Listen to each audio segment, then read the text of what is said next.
Alright, so it's after I've replaced all the caps, and I've tried a bunch of different stuff, and boy howdy, I cannot figure out, or at least, I'll just say, I don't think the caps are the problem.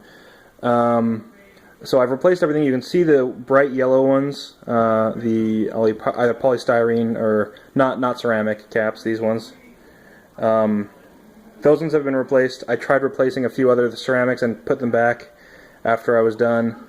I replaced these electrolytics with black ones. These are new. And the blue ones are the originals.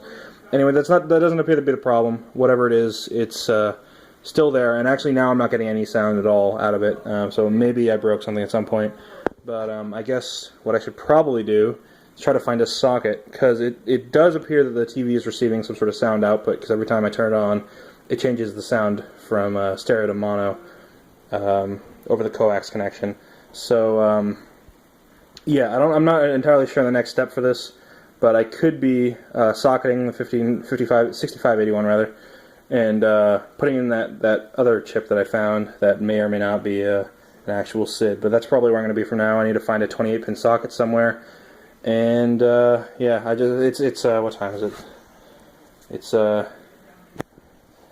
it's like 1 o'clock. So I've been doing this since like 8 tonight, so I've been working for a while, and it's kind of dejecting. So I don't know.